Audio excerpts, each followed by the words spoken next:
Most people don't know how many financial accounts they have or their net worth. And when you're not paying attention, you're leaving money on the table. The solution is Monarch, an all-in-one personal finance tool that brings your entire financial life together in one clean interface on your laptop or phone. In just minutes, link all your accounts for a complete picture of your financial health. You'll never need a spreadsheet again. Get 50% off your first year, that's just $50 total, at monarch.com with code MANAGE. That's monarch.com, promo code MANAGE.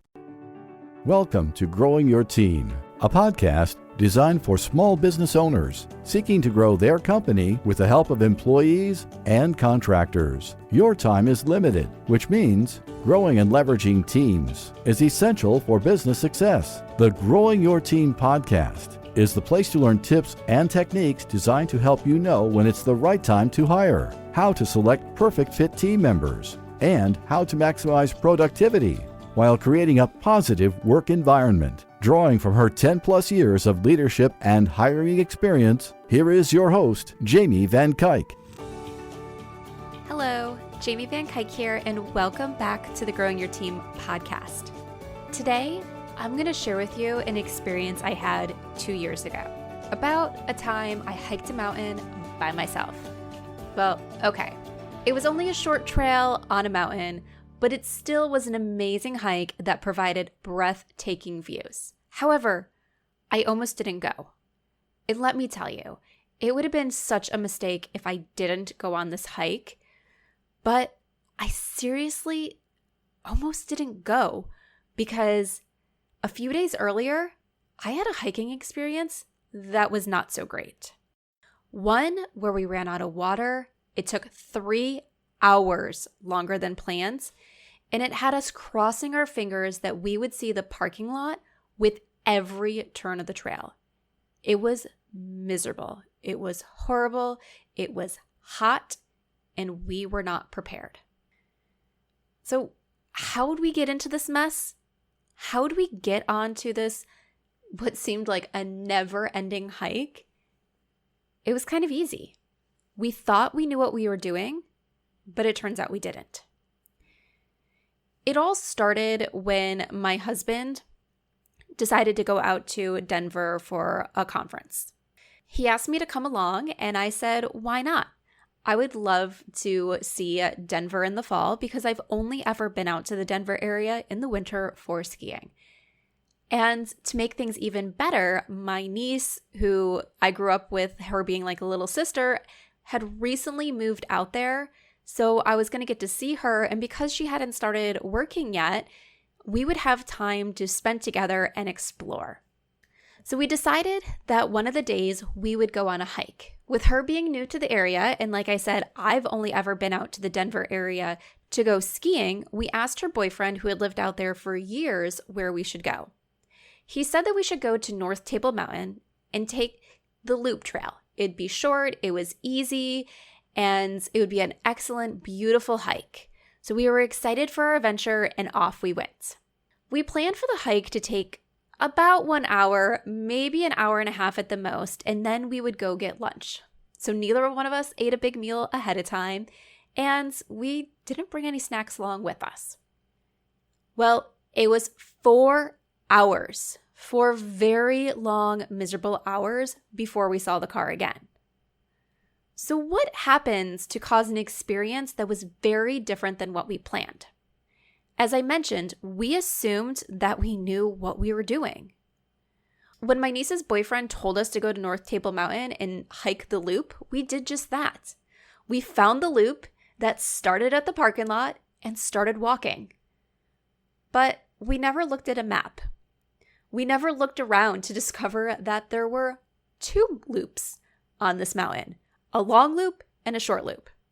So while we thought we were on a trail that would take us about an hour to hike, we were on the long loop that went all the way around the outside of this mountain and took us 4 hours. And after the halfway point, there was no way to get back besides cutting across the mountain, which was going to take just as long. Also, we're both originally from New York and assumed that hiking is hiking. So we never planned on hiking in Denver to be different than hiking in New York. Most of the hikes we've ever been on in New York are full of shade, beautiful trees that you're walking in. Well, hiking in Denver is different. As you know, you're already in the mile-high city when you're in Denver, and then you're going to go up a mountain, which could potentially put you above tree lines, or you're in places where there just isn't a lot of vegetation. So we were in full sun for probably about 3 hours and 55 minutes of our 4-hour hike. Because we weren't planning on this, we didn't bring enough water, and we didn't dress or really bring sunblock to deal with being in full sun for 4 hours. And like I mentioned, we were planning on eating lunch afterwards, so we really didn't eat much beforehand and brought no food, so we probably weren't physically prepared with our energy levels to last for a 4-hour hike. Well, that experience is one we still talk about. And because of that, when I had a free day 2 days later, I almost skipped out of my original plans. This day, I was going to be on my own, but I decided I'm going for a hike. Or at least that's what I had decided before that experience we had. Now I was sitting there in the hotel room trying to figure out what I was going to do, because the last thing I wanted was to repeat that experience. The last thing I wanted was to have a miserable hike again. And for a while, I couldn't think of a hike going any differently. Why would this trip, why would this adventure, why would this hike be any different than the one before? So I was stopping myself. I was telling my husband, I guess I'm just going to sit in the hotel room and work all day. Luckily, I decided to change my mind. I finally told myself that I shouldn't let one bad experience spoil my trip. I was going to do the solo hike that I planned, but this time I was going to make sure it was exactly what I expected it to be. So I created a list of what my perfect hiking trail would look like, and then spent some time researching trails in the area until I found the one. The things that were on my list were, 1, it had to be within 30 minutes of Denver, because I didn't have a car and I wasn't paying for an Uber to take me any farther than a 30-minute drive. 2, it had to be on a mountain, not a flat walk around the lake, because while I'm originally from New York and hiked some mountains in the Adirondacks or some gorgeous hills and valleys around the New York area, I currently live in Florida where it's very flat, and if we go on a hike in any nature area, it's typically a flat trail around a lake. I wanted something a little different. Also, it needed to have breathtaking views, mountain views. I wanted to see the mountains. I wanted to experience the mountains. After all, I'm in Denver. There's no reason I shouldn't be seeing beautiful mountains on this hike. 4th, it needed to be rated easy or moderate. After all, this was supposed to be a nice little hike. It was really hot out that week. I'm not someone who's hiking all the time, and I would be by myself. So I needed to make sure that it was something that I could feel comfortable doing by myself. It would not likely get into trouble.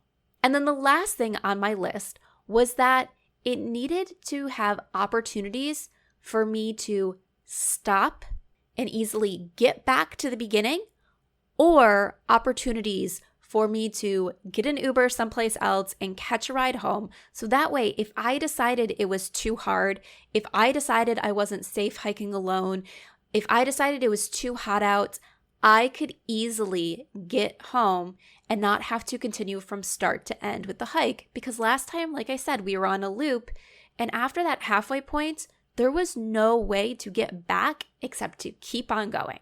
So I ended up finding this amazing trail. It was within 30 minutes from Denver. It was going up a mountain. So you started at a base, you went up to this beautiful viewpoint. It was so gorgeous. So obviously hit point number 3, that it had beautiful mountain views. It was rated probably a top end of an easy hike, but it was still pretty easy. And this one went up the part of a mountain where the road went up the mountain doing crossbacks. So the road crossed the hiking trail multiple times, and at each one of those spots, there was a little parking area. So I knew that as long as I could make it to one of those areas where it crossed the road, I could easily call an Uber and sit there and wait until I got a ride back, and I could stop. This could be any time going up and then seeing the trail came back down. Any point coming down, I could stop if I needed to. The results was a peaceful hike with breathtaking views. I cannot believe I almost missed out on this opportunity because I was letting a bad experience haunt my mind. A little over halfway through the hike, I sat down on a rock to enjoy nature around me, to drink some water and to eat a little snack. Because yes, this time I made sure I ate a nice meal beforehand and brought myself some food to keep my energy going. It was during this break that I was just enjoying the quiet, letting myself just absorb the nature that it hit me. My experience was very similar to people's hiring experiences. I've had clients where the way they describe hiring almost fits to a T the way I would describe what went wrong in that first hike. A lack of preparation, which led to a horrible experience, which made it so they're not sure if they ever want to attempt to go through that experience again. But then we start working together, we create a plan, we follow that plan, and the hiring experience is exactly what they need it to be and gives them the results that they want. That amazing new hire that fits into their team and helps them hit their goals. Many people rush into hiring with no plan. They do little work to find out what type of hire is best for them, what type of position is best for them, and even hire team members suggested by someone else without ensuring that that person matches their needs. Too often, like that first hike, this results in a miserable situation, one they cannot wait to be over. Even worse, that one awful hiring experience can leave them thinking that maybe the best move is to never hire again. They think that working a few extra hours a day is worth never having to go through that experience again. But this is wrong.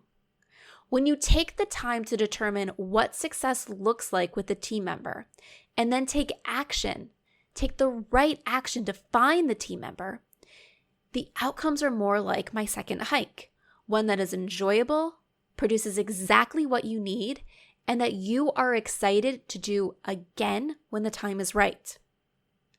There is no way I want to repeat that first hiking experience again. But I would, in a heartbeat, go tomorrow, fly out to Denver, and experience that second hiking experience. Since that trip, I've gone on hiking trips with my family, short ones, long ones. I love being in nature. So I'm no longer letting that experience be wrong and that experience stop me, because I know that when we do proper planning, it can be completely different. And some of the hikes that we've gone on involved taking the kids. And when you have little kids, my kids are currently 4 and 7. So this even includes when they were younger, when you have little kids, you need to plan properly because they can't make it as far or do as challenging hikes as adults. So I know with proper planning, you can get what you need. So if you've had a bad hiring experience in the past, don't let it stop you from hiring again in the future. Or if you've never hired before, don't let the thought of having a negative hiring experience hold you back.